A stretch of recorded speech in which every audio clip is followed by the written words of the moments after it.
lo que vamos, tenemos hoy a Javier García Pérez. Lo tenemos confinado en Ciudad Real. Javier es de Talavera, pero vive en Ciudad Real.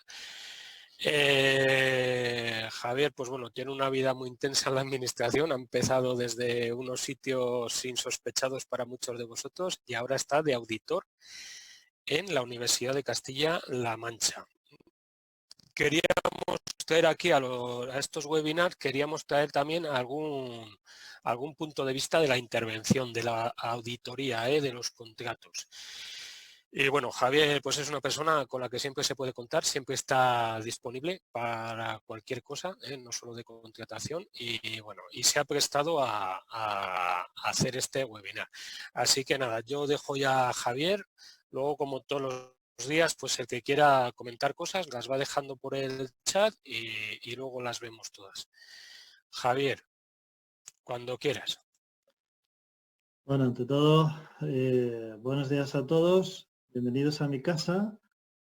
En esta situación estamos aprendiendo muchísimo, yo creo que nos han empujado a la digitalización y yo creo que eso es un resultado que vamos a sacar positivo, que va a quedar para siempre y va a ser realmente muy interesante. Agradecer a Guillermo por siempre, ¿no? Guillermo para mí es súper importante. Cuando le contacté, no me preguntó ni de dónde vienes ni quién eres.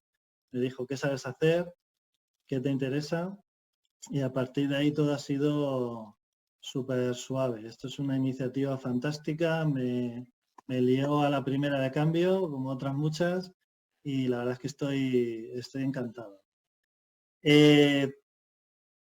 Voy a ver, aquí está. Vale.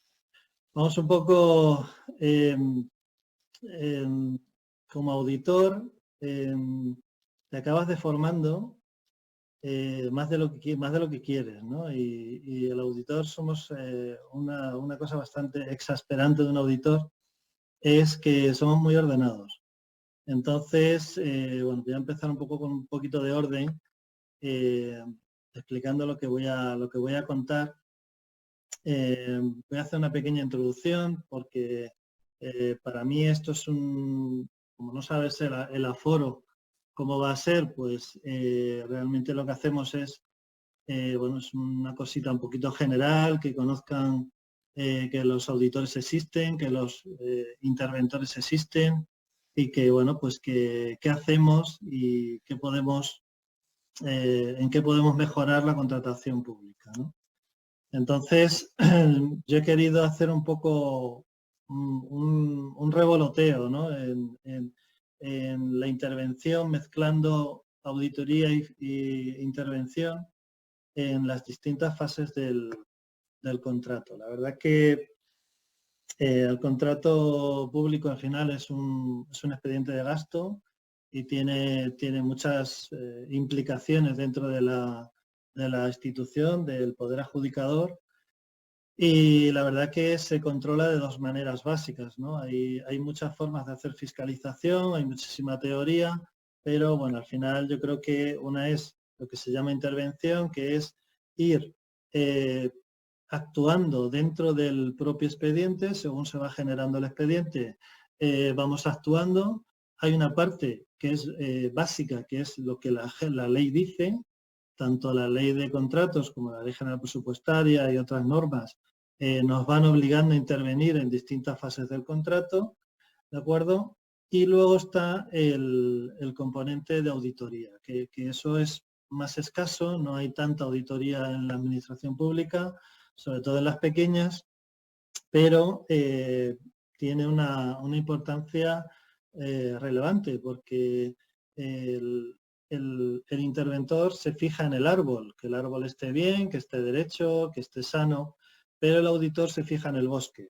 Entonces, el hecho de que un interventor dé por bueno un árbol, que es un acto administrativo asociado al gasto, no quiere decir que el expediente esté bien, ¿no? Y mucho menos que la estrategia de contratación del órgano de contratación o de la entidad sea la más adecuada. Con lo cual, los dos aspectos de la fiscalización, los dos aspectos más importantes que he comentado, son sinérgicos, de tal manera que se ayudan el uno al otro, ¿vale?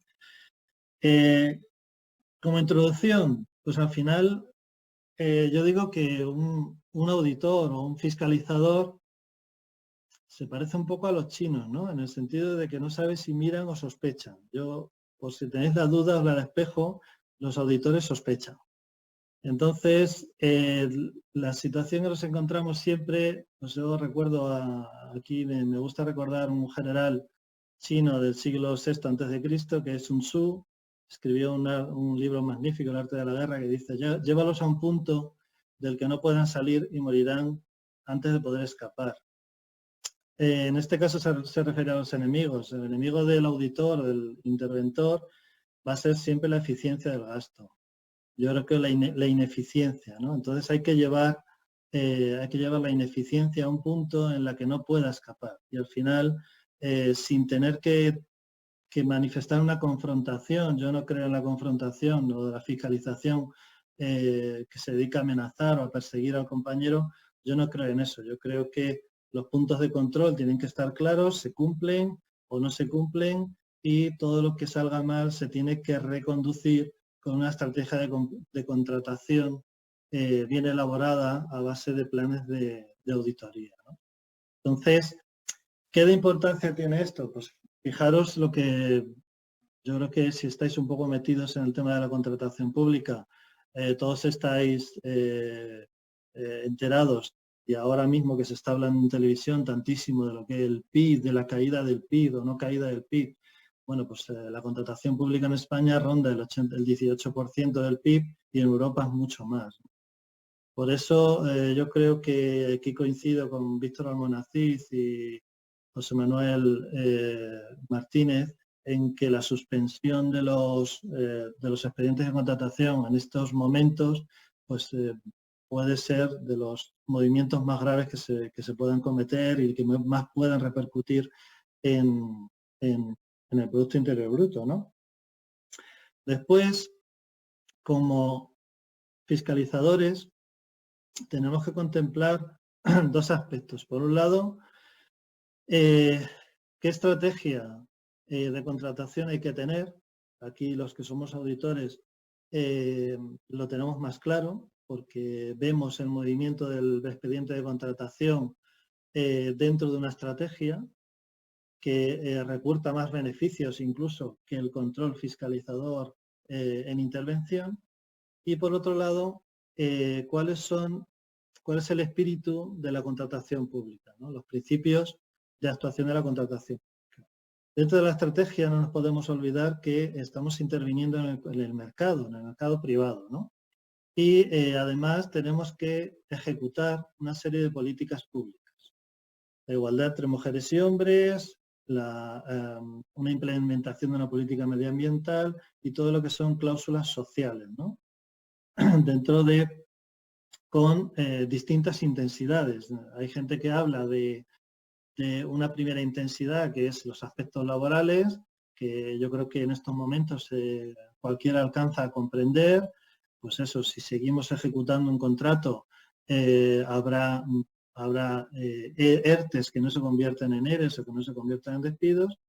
Y por otro lado está el beneficiar a los más desfavorecidos. Aquí el artículo 201 de la ley pues hace un guiño fantástico en este aspecto, y yo creo que el poner como obligatorio al menos una cláusula pues resulta realmente muy, muy interesante. Esto ya venía un poco de antes. La Ley Orgánica de Estabilidad Presupuestaria ya metía todos estos aspectos dentro de la eficiencia del gasto, ¿vale? Pero bueno. Y después, lo que he comentado antes, ¿no? Los principios rectores de la contratación pública. El artículo 1 es el padre nuestro de la ley, ¿no?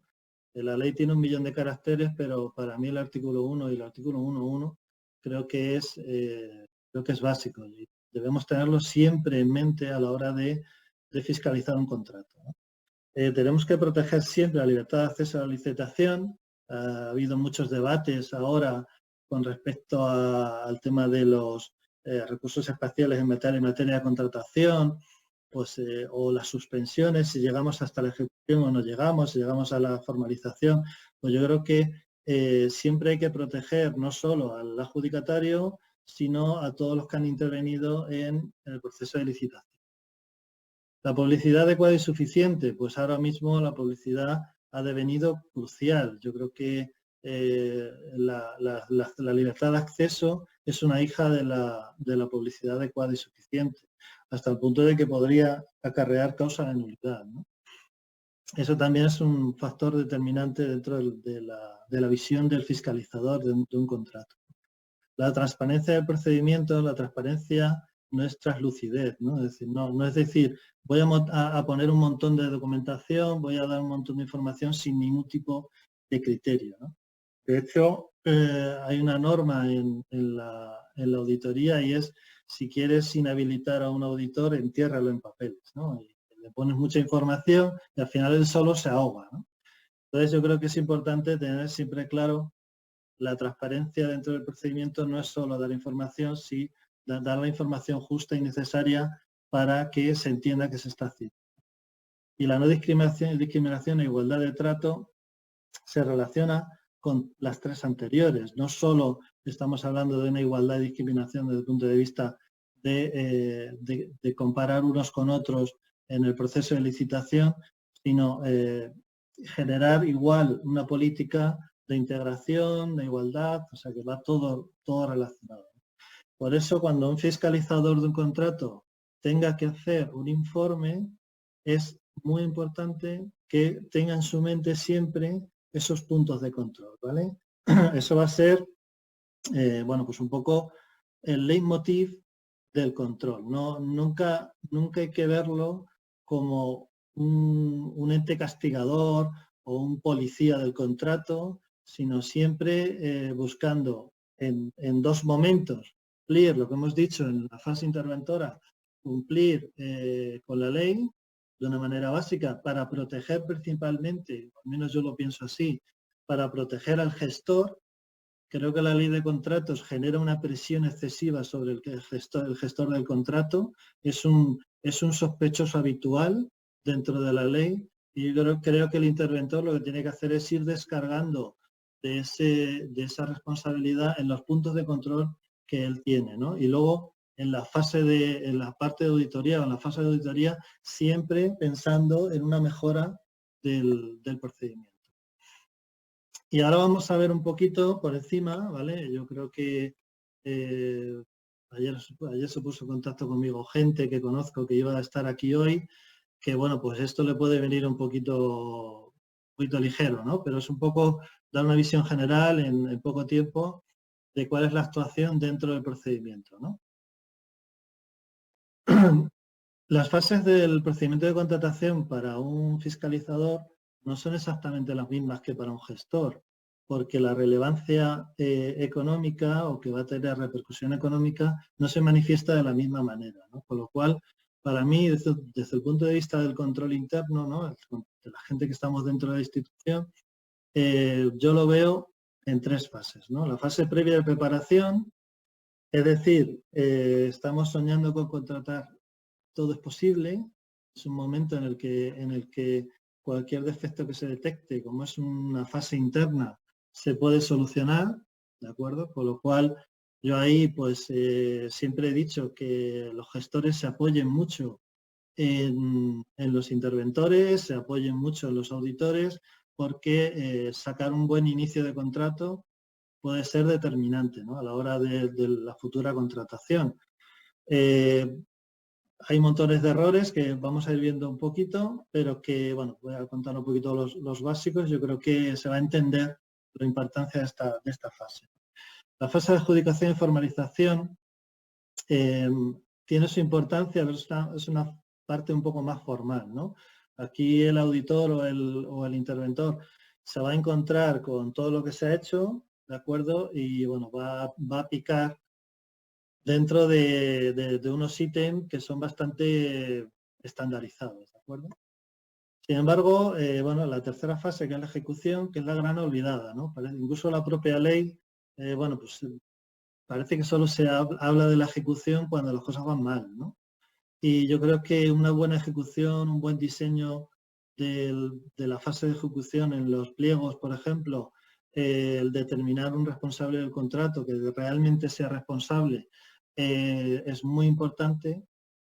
Y luego después, al final de todo este periplo administrativo, pues se genera lo que es el acto de recepción y la liquidación, que para la administración puede que a lo mejor no tenga su importancia, pero si tenemos en cuenta que después hay una fiscalización externa por parte de lo que llaman los OCEX, que son las cámaras de cuentas, las intervenciones y tal, pues sobre todo en el peor de los casos es el Tribunal de Cuentas. Yo creo que la liquidación es el remate, ¿no? Es el lacito que hay que ponerle, ¿no? Dicen los ingleses que cuando tienes una caca muy grande lo que tienes que hacer es comprar mucha purpurina, ¿no? Pues cuando llegamos a la fase de liquidación, pues es la hora de echar la purpurina, ¿de acuerdo? Y aquí ya se remata, ¿no? En la fase de preparación es una fase, ya he dicho, crucial para el interventor o el auditor. Aquí es donde hay que justificar de una manera real el contrato. El ponerlo real, lo digo porque lo pongo ahí entre paréntesis porque no debería ponerse, ¿no? Realmente la justificación siempre debería ser real, pero muchas veces no lo es. Confundimos la justificación del contrato con el objeto del contrato. Entonces dice, no, ¿cuál es la justificación del contrato? Pues comprar sillas para la biblioteca municipal, ¿vale? Dice, no, ese es el objeto del contrato. Pero la justificación del contrato es en qué va a servir a los fines que tú tienes como administración o como ente o poder adjudicador el contrato que vas a hacer.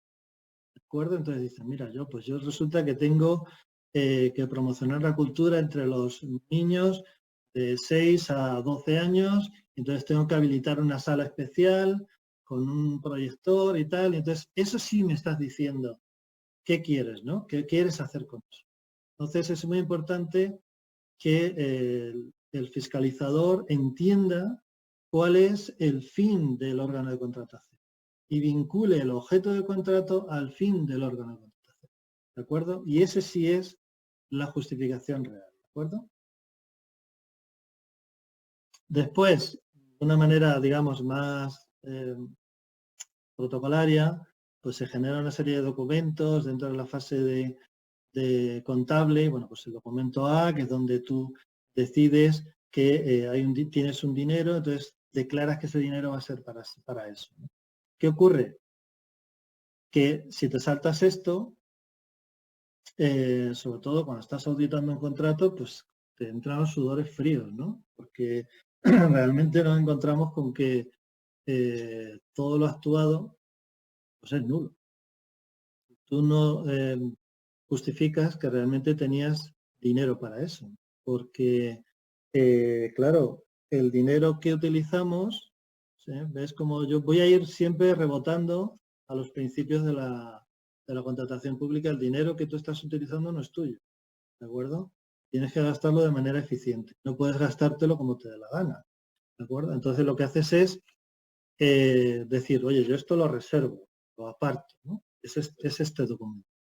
Entonces, la propia ley le instituye la nulidad para el caso de que no exista y además liquida el contrato, salvo que exista una tramitación por emergencia. Aquí nos encontramos con la situación actual, donde en un principio pensamos que todo era emergencia. Pero claro, para eso están los fiscalizadores, para explicarle al gestor y al político que a quien decida comprar o no comprar, para decirle, oiga usted, es que a lo que se está refiriendo es que todo aquello que esté relacionado con la emergencia que declara este Real Decreto, ¿vale? El 463. Ahí sí podemos hablar de una tramitación de emergencia, pero no se puede. Lo digo porque, claro, como ha dicho Guillermo, yo estoy en todos lados, me entero un poco, me consultan y tal, y bueno, pues hay gente que te pregunta cosas muy peculiares, ¿no? Y con respecto a esto parecía que todo valía, ¿no? Pero el fiscalizador debe ser un poco el freno para evitar que se extienda la emergencia a los casos que no lo son, ¿de acuerdo?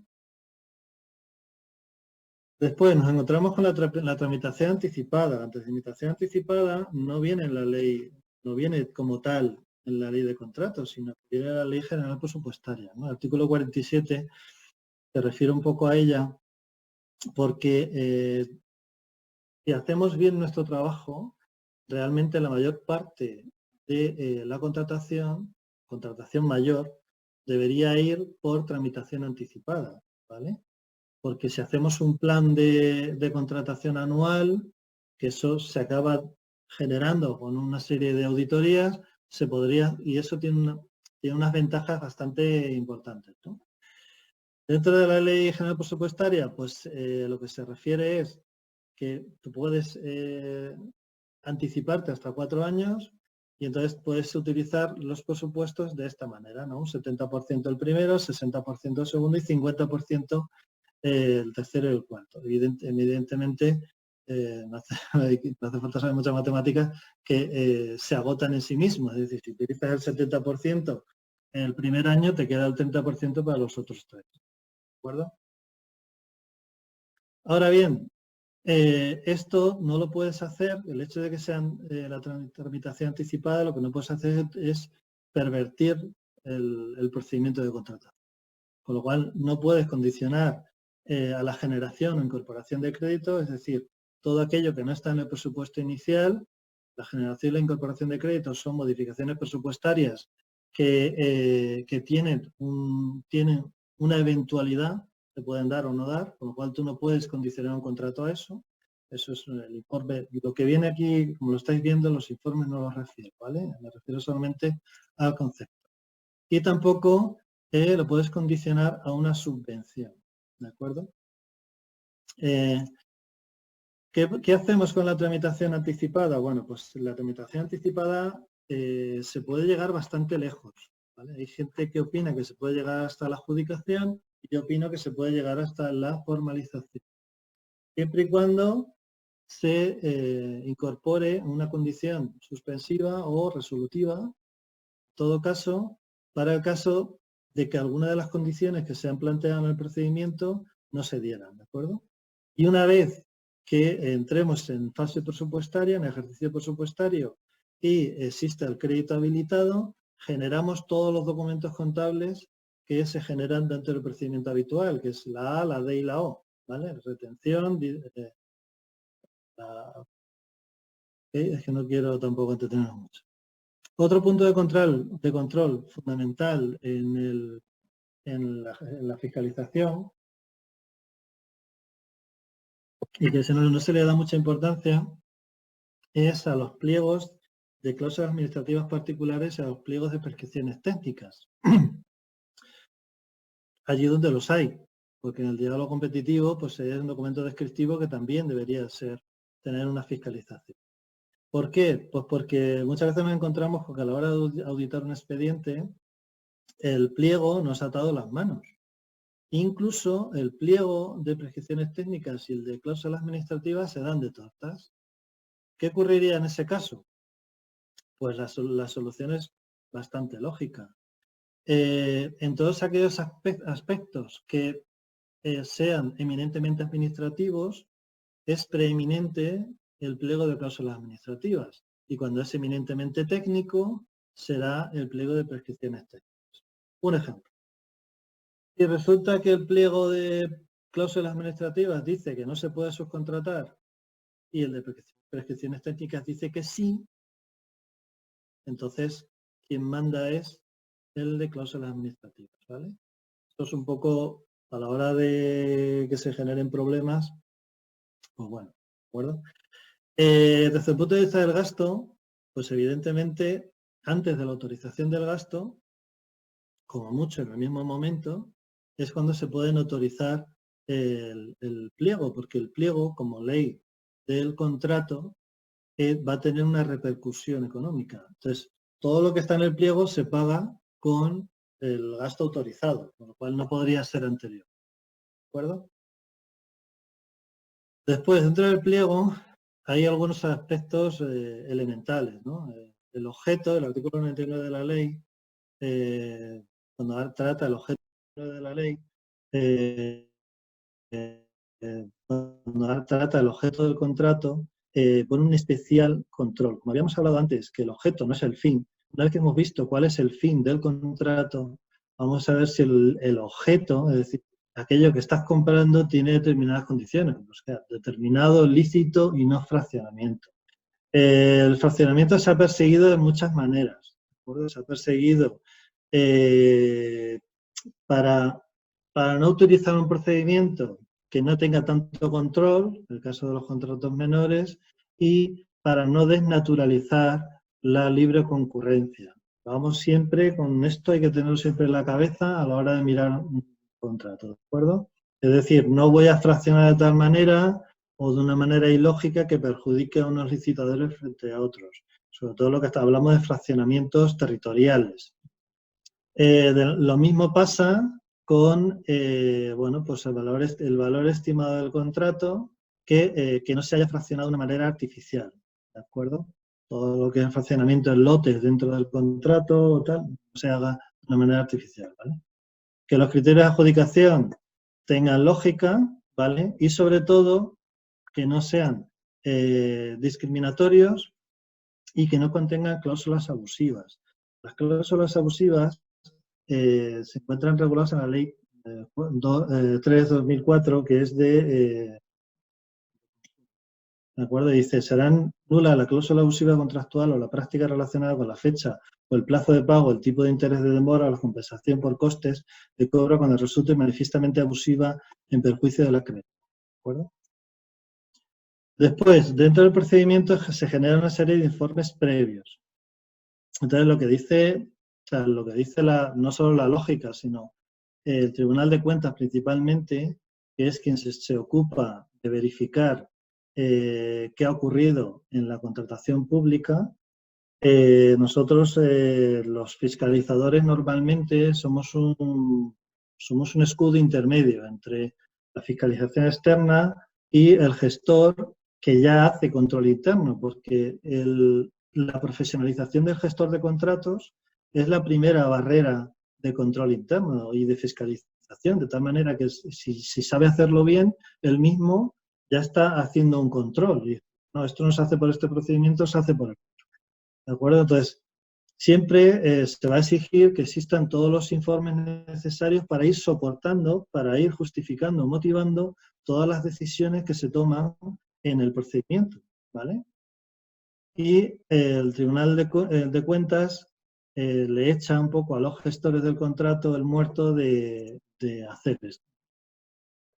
Un informe importante, tan importante como escaso, es la exclusividad cuando se utiliza un procedimiento negociado, ¿vale? Por derechos exclusivos.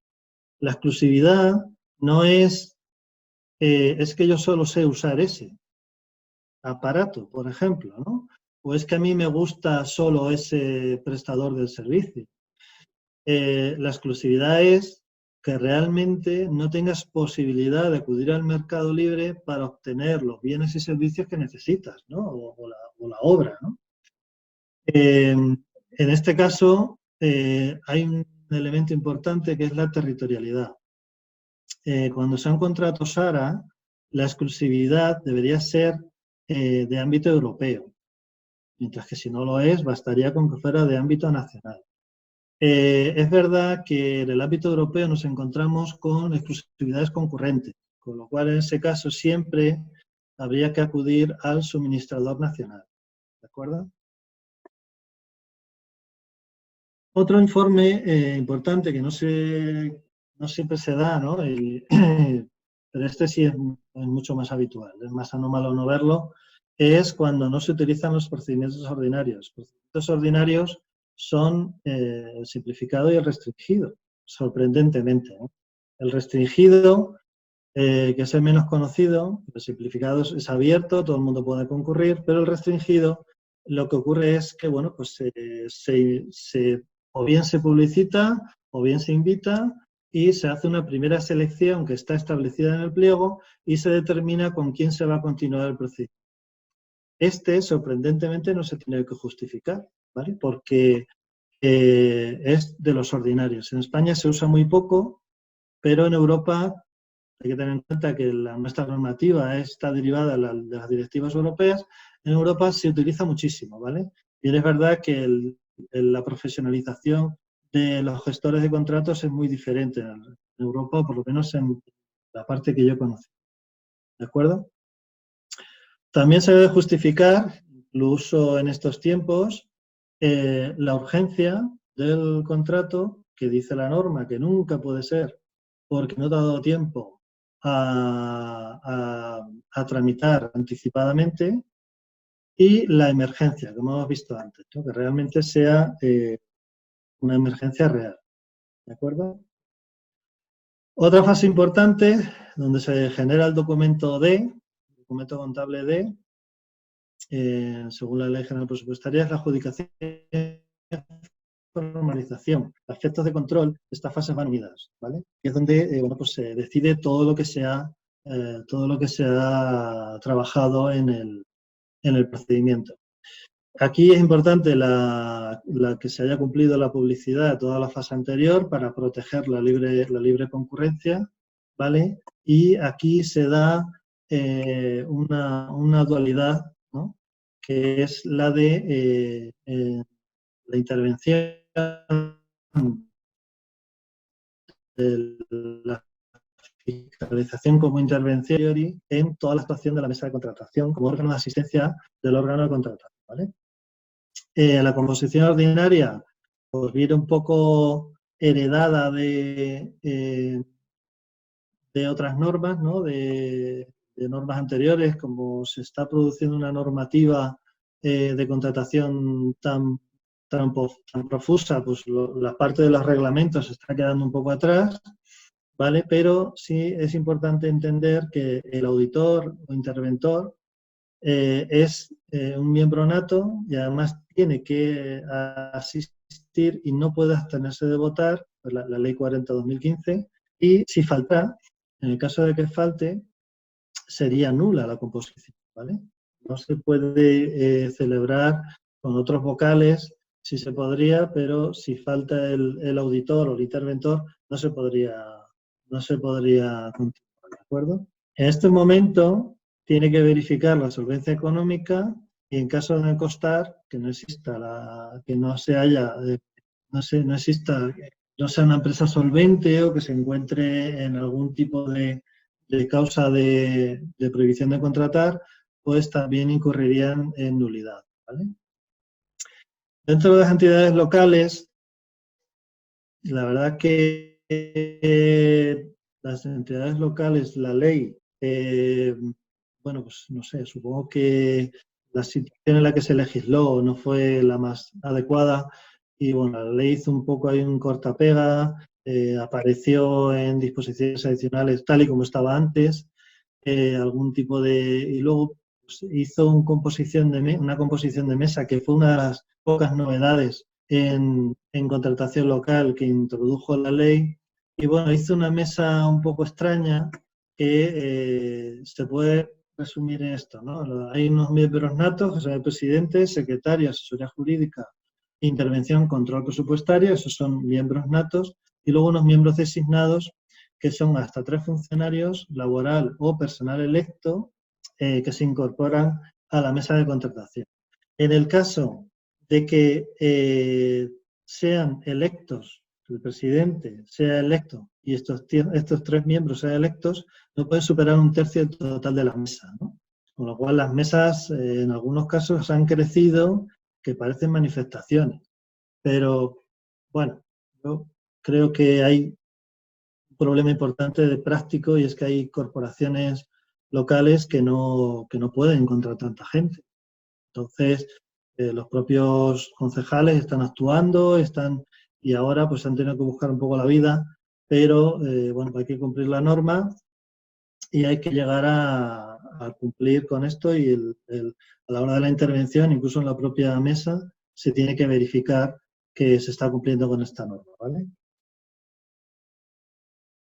En la formalización, ¿vale?, que la hemos asumido en la fase de adjudicación, pues hay que ver algunos puntos de control, ¿no? Bueno, pues que se haya informado suficientemente a los licitadores sobre la adjudicación, que se hayan cumplido todas las garantías. La garantía tiene que ser suficiente y pertinente y, bueno, pues, ¿qué se entiende por eso? Pues, no, esto no es una entelequia, pues que si hay una garantía previa, provisional, sea el 3% del presupuesto base de licitación, y si es definitiva puede ser el 5% del precio con una complementaria de un 5%, ¿no? En el caso de las PANAPs es potestativa, ¿vale? Y luego hay que contemplar, que esto está en fase de ejecución y liquidación, la devolución y la no exclusión. La no exclusión es que cuando la garantía se presta por aval, el avalista, el artículo 1830 del Código Civil, dice que tendrá derecho de exclusión, ¿no? Es decir, que se ejecute primero al principal antes de que se le ejecute a él. Bueno, pues dentro de las potestades exorbitantes que tiene la Administración, se le confiere el no conceder el derecho de exclusión al avalista, ¿no? Si bien es parte del procedimiento, pero no tiene esa prerrogativa, ¿no? Luego, bueno, pues que exista una competencia básica para poder formalizar y adjudicar, ¿de acuerdo? No sea la mesa, sino que sea el órgano de contratación, ¿vale? Y ya nos encontramos un poco en la fase de ejecución. La fase de ejecución, bueno, pues evidentemente que no se empieza a ejecutar antes de formalizar, ¿de acuerdo? Se genera el documento contable O, y aquí es donde se comprueba lo que es la factura o las certificaciones de obra, ¿no?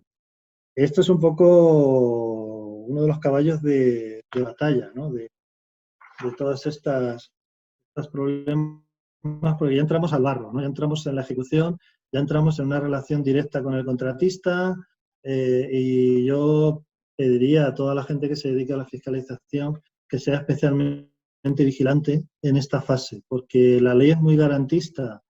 Creo que ya he dicho, un poco genera mucha presión sobre el procedimiento de contratación, pero una vez que se formaliza la ejecución, digamos que hay bastante libertad, ¿no? Es verdad que se ha intentado acotar bastante esta fase con todo el sistema de modificaciones de la contratación, que, bueno, se ha pulido bastante, cosa que antes había más libertad, ¿no? Pero bueno, yo creo que aquí se puede mejorar bastante, donde yo creo que tenemos una fuerza imponente, ¿no?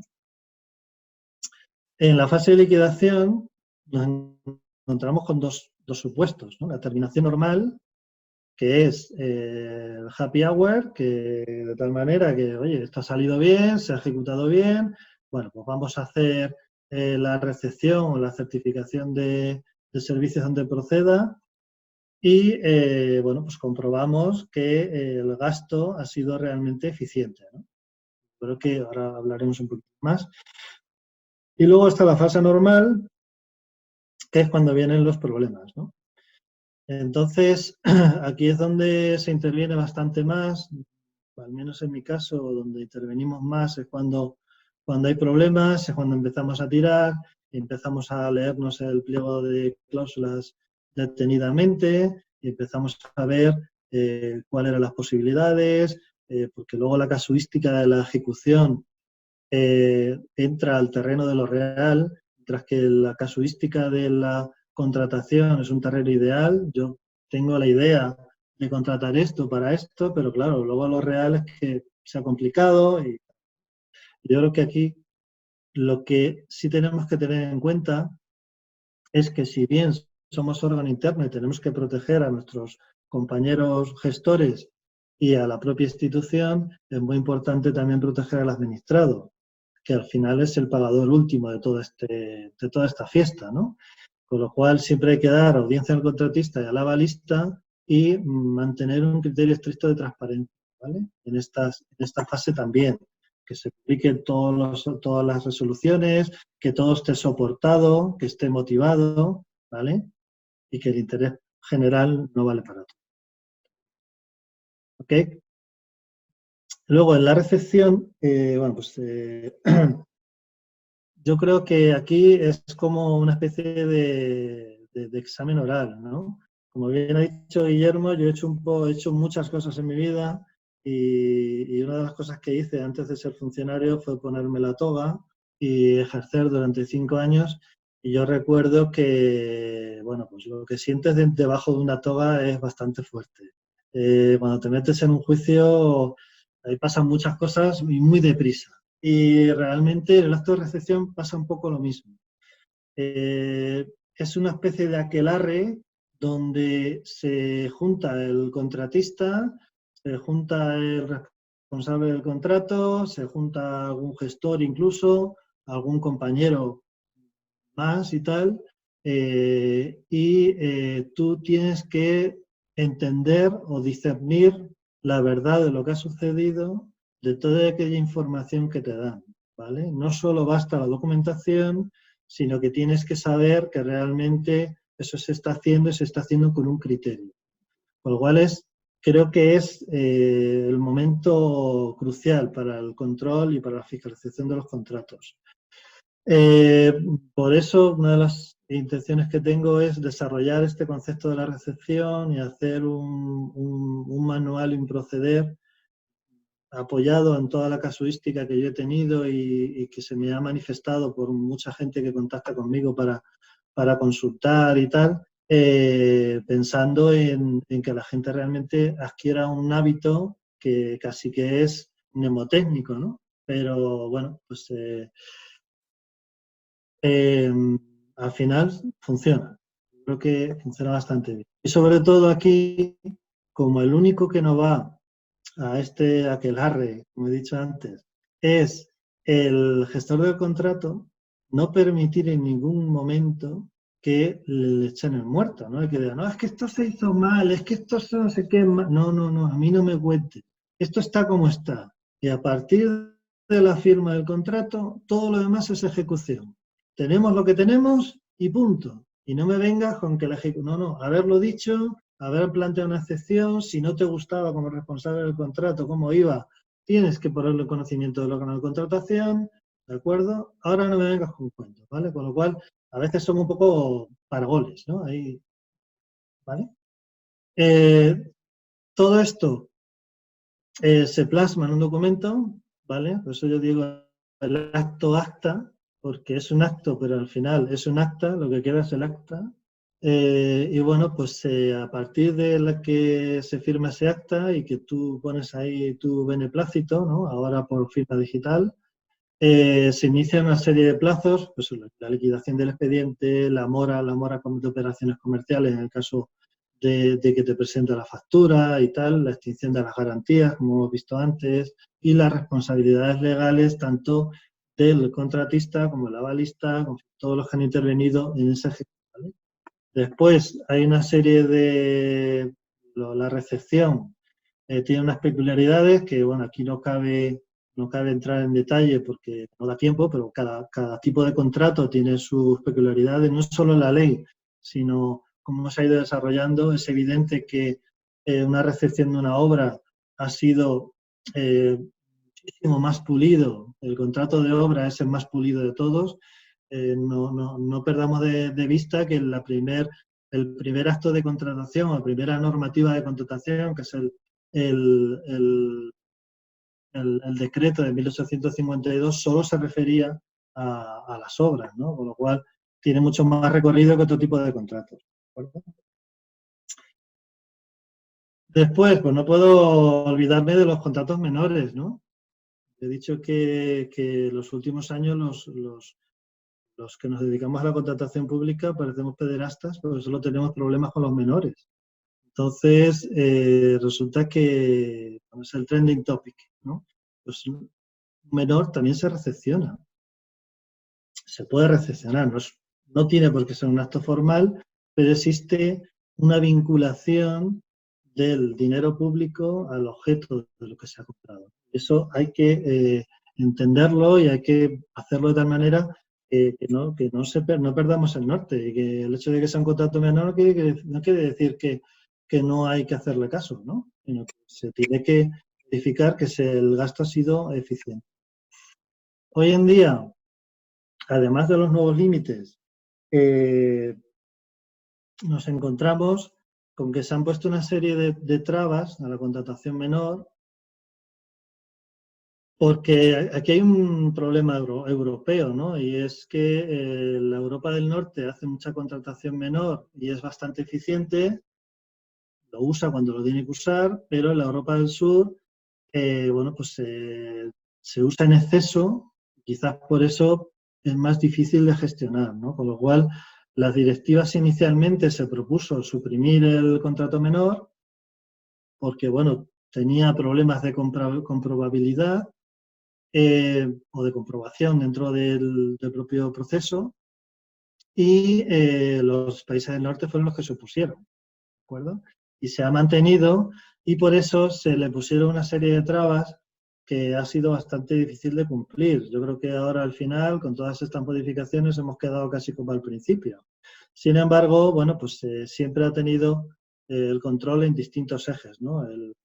La unidad funcional, es decir, quién está contratando, el objeto del contrato, que no se salga de los motivos, es decir, pues eso, que no utilicemos fraccionarlo para utilizar el menor en lugar del mayor, y la vinculación al contratista. En este caso, ahora ya ha perdido un poco de importancia respecto a la nueva modificación, pero cuando existía la limitación de gasto por contratista era casi que diabólico, ¿no? Entonces, la comprobación de la contratación menor es bastante más laxa, ¿no? Hasta el punto de que se ha permitido entender que un contrato menor estaba recepcionado simplemente porque existía una conformidad del órgano, del responsable del contrato en la factura, ¿no? Pero bueno, todo esto hay que ver caso por caso y modularlo. Y ahora nos encontramos con el futuro, ¿no? El futuro que ya nos han arrojado a él, ¿no? Nos han dado la patada y hemos caído al pozo del futuro, y ahora ya lo que es la contratación pública electrónica, pues parece que se está implantando. ¿Qué ocurre? Que desde el punto de vista del control es un gran desafío, en el sentido de que los fiscalizadores de contratos nos hacemos un poco tecnólogos, ¿no? Tenemos que entender la tecnología que es subyacente, ¿no? Entonces, claro, aquí nos encontramos con la santísima trinidad de la contratación pública electrónica. Por un lado, la auditoría en entornos informatizados, que quizás sea la más fácil porque digamos que es pasar al ámbito digital lo que ya hacíamos, ¿de acuerdo? Por un lado es un control legal, una auditoría legal, todo lo que hemos estado hablaba un poco de eso, lo que llamamos los técnicos auditoría de regularidad, un control o una auditoría fiscalización tecnológica, es decir, cómo se ha pasado esto al ámbito digital, entenderlo y fiscalizarlo, y la económica, que es la que siempre ha existido, ¿no? Como hemos dicho antes, todo lo que hemos hablaba siempre también del elemento gasto. Pero claro, aquí nos encontramos con un debate muy interesante, ¿no? La evidencia ya no es, en todo caso, el documento, ¿no? El documento que aparecía firmado en el expediente administrativo y tal, sino que ahora la evidencia está en un dato informático. Y este dato informático tiene unos requisitos básicos que hace que tú lo puedas creer o no creer. Y ya no vale con decir, sí, está aquí en el papel o no está, sino que existen unos metadatos que te van a dar la información de si ese dato que estás auditando es válido o no lo es. ¿De acuerdo? ¿Cómo conseguimos proteger ese dato? Pues con la seguridad y la encriptación. La seguridad es los métodos que hacen que ese dato esté generado con una calidad suficiente para poderlo auditar, y la encriptación es la ocultación a cualquier elemento que pueda modificarlo o corromperlo, ¿vale? Para evitar que se mantenga. El tema este de la encriptación no es reciente, ¿no? Ni es tan moderno. De hecho, pongo aquí una fotografía. Lo que estáis viendo aquí es una escítala, ¿no?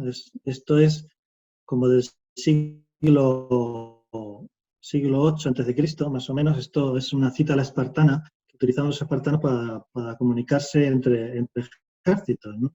Seguro que habéis visto, lo habéis visto en la película de 300, salía en la batalla de las Termópilas, cómo se hacía, ¿no? Bueno, pues esta encriptación, todo esto se ha ido mejorando, y ahora nosotros tenemos que apoyarnos en la tecnología para poder entender que eso es verdad, ¿vale? Y que esa verdad se puede auditar, ¿de acuerdo? Todo esto está sometido a un estrés tecnológico tremendo, con la aparición de la computación cuántica, que es una historia que te vuelve un poco loco, pero al final es un reto para el control del dato y de la contratación pública en este caso. Pero bueno, no nos queda más remedio que entrar aquí, y yo aquí termino con otra frase, en este caso del argentino Andy Stallman, uno de los gurús de la era digital, donde dice que no es una era de cambios, sino un cambio de era. Ya no basta con coger y electrificar lo que hacíamos antes, sino hay que empezar a virtualizar procesos, hay que empezar a entender y a digerir, a interiorizar que es un procedimiento de contratación pública electrónica. No estamos hablando de, como estamos viendo, es decir, coge la firma electrónica, la imprime y la vuelves a firmar. No, hay que entender y comprender que hay unos datos subyacentes que te van a dar una protección, ¿no? Entonces, yo creo que esto un poco hacia dónde va a ir el control, ¿no? Y yo creo que aquí hay un grandísimo recorrido, la profesionalización del gestor de contratación pública tiene que pasar por entender qué están haciendo los que le controlan a él para autoprotegerse y anticiparse a los puntos de control que va a tener el fiscalizador. Y bueno, pues a partir de ahí, toda la formación que se pueda recibir en este aspecto es fundamental, siempre y cuando se vaya compartimentando y se vaya haciendo de una manera asequible, ¿no? Y es un poco lo que os quería comentar hoy, era pues que el control no es un tipo de gris que viene a complicarte la vida, sino que realmente lo que quiere es ayudarte a que el proceso que sea cada vez más suave. Y daros las gracias a los 100 participantes que han estado conectados aguantándome aquí, más tiempo de lo que me aguantaría mi propia mujer, ¿no? Bueno, Nada, muchísimas gracias.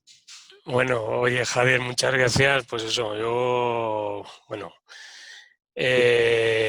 yo creo que has hecho un recorrido por todo el tema de la fiscalización, y yo creo que lo has hecho de una forma amena, porque yo con lo de las cítalas me lo he apuntado aquí, porque ayer, aunque me lo enseñaste, todavía no se me queda. Lo de las cítalas pasa por los pederastas, el aquelarre, el barro, la purpurina y los chinos. Has metido a los chinos en todo este tema de la fiscalización. Oye, a mí, pues bueno, me gusta escuchar, pues eso, presentaciones en las cuales se mezclan las churras con las merinas. Entonces, eso. Oye, que tenemos aquí, pues eso, al personal haciéndote preguntas. Está Milagros Arcocha, que es del Tribunal Central no, el Tribunal Central no, el Tribunal de Recursos de Madrid, que dice que dentro de esos informes no has hecho referencia a la determinación del precio y su desglose. Yo creo que está haciendo referencia a los informes que hay previos en el expediente de contratación. Creo que sería la materia propia de la intervención a revisar. ¿Cómo se ha determinado, pues eso, el presupuesto base de licitación, el desglose de costes? Sí, claro, es lo que decíamos. En una en primer contacto es muy difícil profundizar, pero yo, Milagros, iría mucho más allá. Hay que hablar del ciclo de vida. Es decir, no solo hay que determinar el precio, cómo se determina el precio y entender cómo llegamos a un precio y no llegamos a otro. Se puede llegar o bien de abajo arriba, como bien comentas, que es, bueno, pues construyendo todos los gastos, todo tal, hasta que nos da un precio, o bien ir a unas consultas preliminares que te van a dar una idea general y te van a diseñar también ese tipo de costes. Pero, claro, con el artículo 148 en danza nos encontramos con que sí, el ciclo de vida adquiere mucha importancia. ¿Cómo auditar un ciclo de vida? Eso tiene tela. Es decir, claro, cuando te pones a mirar un expediente, tienes que verlo todo. Entonces, cuando tú estás viendo si se diseña un ciclo de vida pertinente o no lo es, o está inflado, ¿no? Entonces, efectivamente es un punto de control importante, el precio, ¿no? Porque el precio, al final, va a influir desde una doble perspectiva, desde el punto de vista del licitador, que se convierte en contratista con un precio, y desde el punto de vista del órgano de contratación, que se compromete a pagar ese precio y vincula su presupuesto a ese precio. Entonces, sí, tienes razón, es un elemento importante tener en cuenta. Dice José Luis Carrasco que dice, también debería haber informe o incluir dentro de la propuesta de inicio del contrato, entiendo que es dentro de la memoria justificativa, la justificación de la elección de los criterios de solvencia y de los criterios de adjudicación del contrato. Los criterios de adjudicación lo he referido en el 116, lo he referido efectivamente porque además los criterios de adjudicación también influyen y motivan la utilización de determinados procedimientos de contratación, como es el simplificado y tal, ¿no? Y el otro elemento, ¿qué era lo que me... No, tanto controlar la justificación de los criterios de solvencia que se establecen en los pliegos, Sí, como los criterios de adjudicación del contrato, los sí, criterios de valoración. los criterios de adjudicación lo comentaba, los criterios de solvencia, aquí hay una historia curiosa, y es que la directiva, sobre todo el artículo 58 de la directiva, hace una referencia a los criterios de solvencia que no fueron traspuestos, lo cual sigue vigente de una manera directa a la propia ley, ¿no? Y entonces la ley lo que hace es darte para elegir. Bueno, pues puedes dar un criterio de solvencia de hasta el 2 unidades respecto a la oferta, en fin, al valor estimado del contrato y tal. Entonces, en el pliego tú tienes que determinar qué es lo que has elegido, ¿vale? Dentro de las posibilidades que tienes, ¿no? Y además con las vinculaciones que tienes. Por ejemplo, un acuerdo marco no se determina de la misma manera la solvencia que un contrato normal, ¿no? Lo que hablábamos antes, porque al acuerdo marco se le aplicaría la directiva directamente, ¿no? Entonces, tú tienes que fijar de una manera preestablecida no solo los criterios de solvencia, tanto económica como técnica. La técnica iría distribuida entre el pliego de administrativo y el pliego técnico, ¿vale? Se vincula uno a otro. Pero la solvencia económica, que es fundamental y que es como hemos comentado antes, es una intervención más que una auditoría, tiene que estar preestablecido, efectivamente. Y no tiene por qué haber un informe como tal, ¿no? Sino que se establece en el pliego y luego lo que se informa es que la realidad económica del licitador, bueno, la ley lo que habla ahora mismo es del propuesto como adjudicador, la realidad económica manifestada de la manera que se haya establecido en los pliegos, que normalmente es aportar las cuentas que están registradas, se ajusta a los parámetros establecidos en el pliego. Ahí sí tiene que haber un informe, que el informe antes se podía hacer en la mesa de manera verbal y sin embargo ahora pues hay que hacer un informe total. Yo recomiendo reducir el informe al mínimo, en el sentido de que el trabajo que hace el interventor, bueno, pues se hace de una manera interna y simplemente das el ok, no ok, de una manera bastante suave, ¿no? Le daría mucha importancia. Javier, te dicen aquí que la fiscalización en la fase de formalización del contrato, si piensas que eso de fiscalizar no está ralentizando la gestión, ya que no ayuda a la eficiencia administrativa, porque los elementos a controlar son la constitución de la garantía, la legitimidad para la formalización, etcétera, lo suele hacer la Secretaría. ¿Vosotros Ok, sí, fiscalizáis esa formalización? a ver, nosotros, y además creo que con buen criterio, hemos reducido la fiscalización por intervención, que es a lo que se refiere, porque fiscalización es todo, la hemos reducido al mínimo legal, ¿de acuerdo? Con lo cual, nosotros intervenimos antes de adjudicar, ¿vale? Pero para formalizar, no. De hecho, incluso antes, bueno, pues se nos remitían los contratos y tal. Y, bueno, pues ahora mismo el contrato tiene que ser como es y punto, ¿no? Me refería más a cuando fiscalizas auditando, ¿no? Como auditor.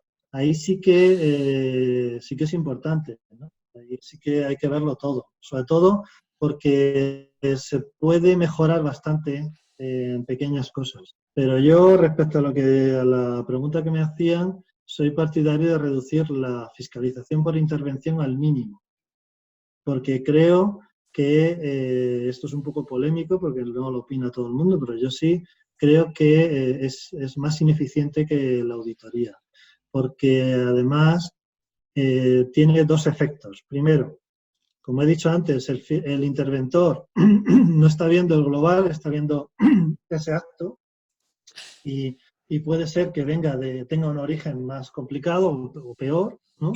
Y segundo, porque si se interviene mucho en el procedimiento de contratación, el gestor, digamos que descarga su responsabilidad y entonces no hace control interno.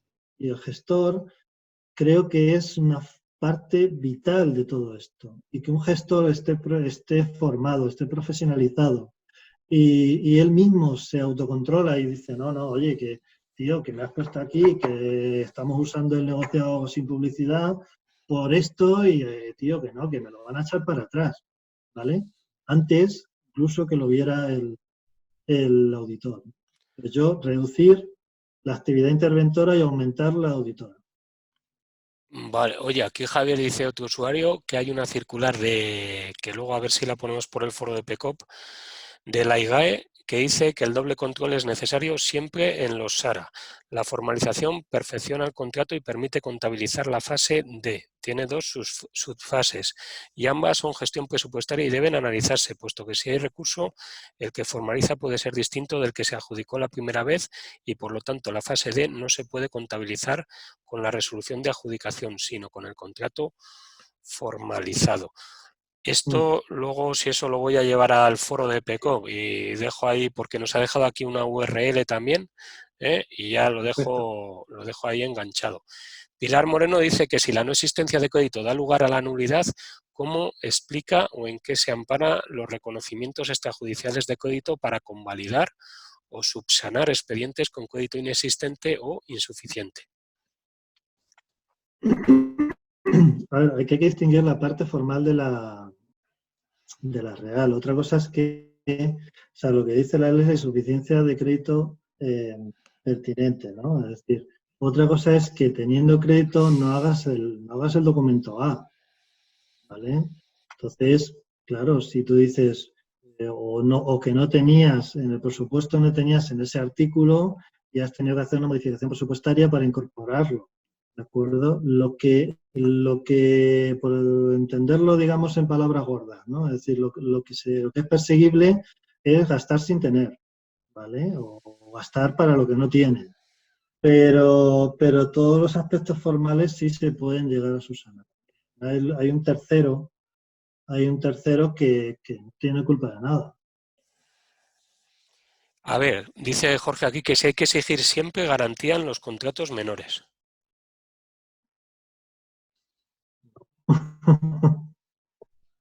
No. O sea, los contratos menores tienen muy pocas, tienen un expediente muy pequeño, pero vamos, 118 no te está dando esa obligación.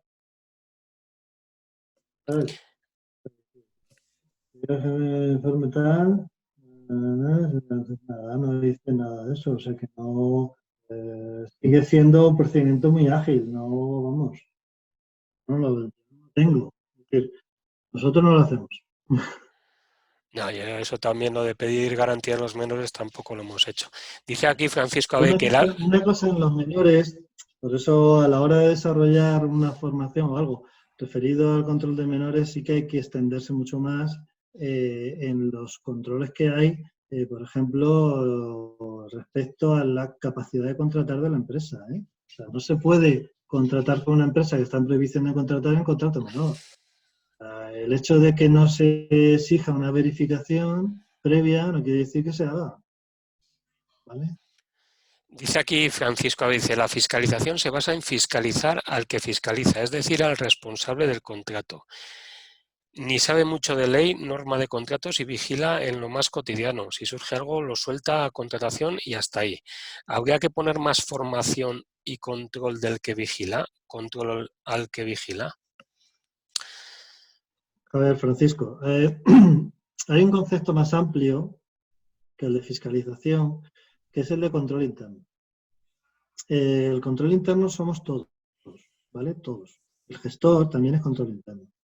No podemos confundir ni para un lado ni para otro fiscalización con control interno. De tal manera que el gestor no puede volcar sus responsabilidades al fiscalizador o al interventor, ni al contrario, ¿de acuerdo?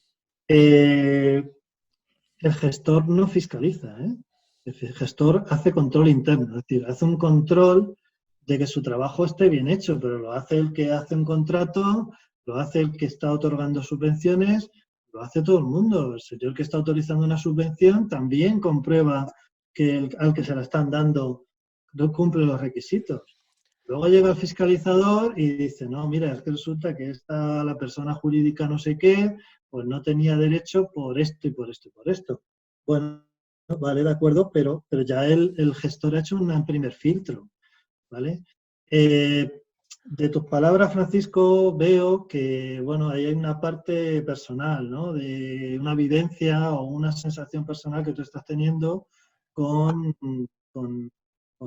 dentro de tu organización. Pero como he dicho a lo largo de la locución, la mente del fiscalizador nunca debe ser perseguir al compañero. Nunca.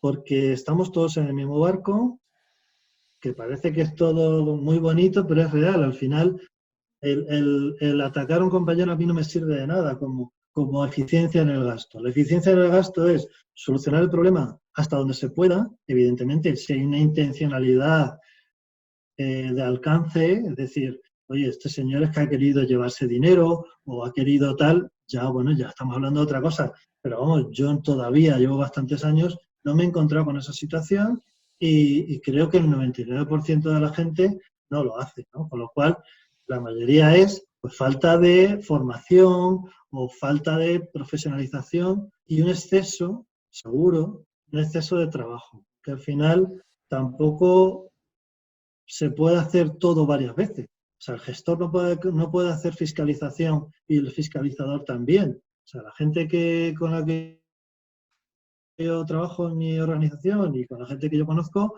el gestor hace gestión y punto. Y si tiene alguna duda, me pregunta. Me dice, oye, si yo hago esto, ¿qué me vas a decir? Pues espérate que lo mire. Pues cuál. Hay una sinergia, ¿no? No podemos ir unos contra otros. Yo así lo veo, ¿sabes?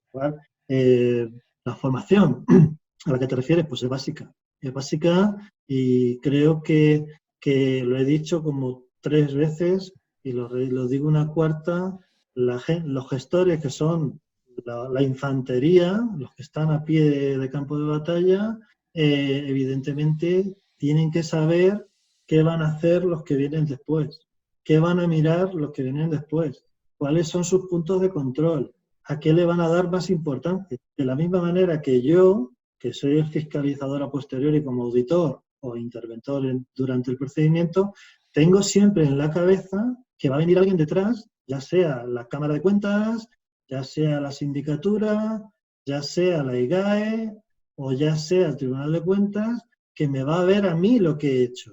Y si te la he pasado, ¿por qué te la he pasado? Y tengo que motivarlo y tengo que saber qué es lo que estoy haciendo. Es decir, siempre, por lo cual a mí me obliga a tener una formación para saber qué van a mirar o qué van a ver o qué le dan importancia los que vienen detrás de mí. Yo en esto, Francisco, pues eso, yo coincido contigo en que falta formación y capacitación tanto para los responsables del contrato como yo creo que para todas las partes que intervienen en el proceso de contratación. Al hilo de esto de la formación, pues bueno, y hablando con Javier, pues bueno, no sé si os lo ha dicho él, pero Javier tiene la idea de promover formación especializada en materia de auditoría de contratos y de fiscalización, pensando en el campus virtual tanto en hacer cursos especializados, por así decirlo, básicos en materia de fiscalización y control, como ya hemos estado hablando esta mañana de actividades más especializadas, ¿no? Como ese control externo, ¿no? Un control propio de universidades, de PANAPs o en pequeños ayuntamientos, ¿no? Porque las situaciones y los puntos de partida yo creo que son diversos tanto en la situación legal como sobre todo en los medios y en la situación real de cada uno, ¿eh? Yo creo que Javier tiene ahí ideas en la cabeza, ideas buenas, y yo creo que con aliados Lo bueno son ideas. va a poder hacer algo, ¿no? Sergio dice, en un contrato menor hay que hacer liquidación del contrato y en un abierto simplificado por el 159.6 que no tiene contrato, A ver, ¿tiene conformidad con la resolución de adjudicación? Pues eso, aquí pueden dar lugar estos contratos a liquidaciones. liquidación formal o liquidación real. Liquidación real, todos los contratos tienen liquidación. Es una liquidación presupuestaria, de manera que hay que darle liquidación a la orgánica de gasto, ¿vale? Con lo cual sí tiene liquidación. Ahora bien, los contratos menores se liquidan por su propio agotamiento, ¿vale? Es decir, no tiene mayor complicación. Yo es que el contrato menor no lo quiero complicar más de lo necesario. Creo que hay que poner una serie de controles. Otra cosa es que si yo estoy mirando, tanto sea un simplificado, súper simplificado o un menor, o incluso un contrato por emergencia o por urgencia, cuando yo estoy auditando, ¿vale? En fase de auditoría, yo lo miro todo y miro cómo queda la orgánica, cómo se liquida la orgánica y si realmente cuáles han sido los tiempos y los procedimientos de hacerlo. Pero si os quiero mandar el mensaje es de reducir el papeleo, ya sea real o virtual. Vale, bueno, yo creo que lo vamos a dejar porque llevamos aquí algún Eh, rato. eh, eh, eh, eh, yo no veo necesario, ¿no?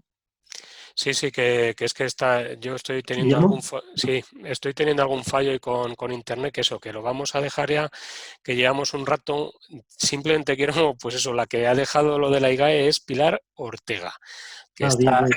en León. Pilar, sí que estás todavía por aquí. Hoy hemos estado hablando, Javier y yo, antes de entrar aquí al webinar, de ti, ¿eh? Y de la posibilidad de que te unieras en esa iniciativa que tiene Javier de profesionalizar en el ámbito de la administración local a la gente que tiene que fiscalizar y que controlar. A todos los que habéis venido, pues eso, y atendido, pues eso, gracias por estar aquí con nosotros, sobre todo a Javier. Javier, muchas gracias por estar por aquí, ilustrarnos. Y nada, el jueves que viene el señor García Melián para darles a las empresas también un repaso de cómo preparar sus ofertas mejor, que yo creo que las empresas también las tenemos que atender, capacitarlas y echarles una mano, porque esto de la contratación esto es un lío contundente y eso. No nos has contado algo Es un lío próximo, bonito. Javier. Es un lío bonito.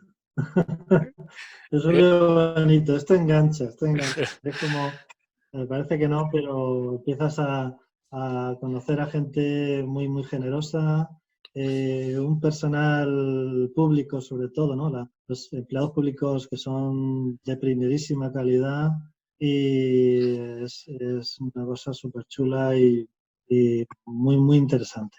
Yo dar las gracias de verdad a Guillermo por todo y bueno, decirle que esto es una iniciativa fantástica. Yo creo que democratizar y difundir todo lo que sea profesionalización en la contratación pública va a ser positivo y redundar en gran beneficio a la larga, sobre todo con los tiempos que vienen. Habrá que aprender a ser muy eficientes en todas las fases de contratación y muy serios, porque nuestro comportamiento como poder adjudicador interviene en el mercado y en las empresas. Y bueno, pues yo creo que bueno, va a ser una cosa muy interesante y muy chula. Muchísimas gracias. Bueno, pues venga, gracias a todos, a seguir cuidándoos y eso. Y el jueves, el que quiera venir, pues aquí estaremos. Venga, Javier, cuídate.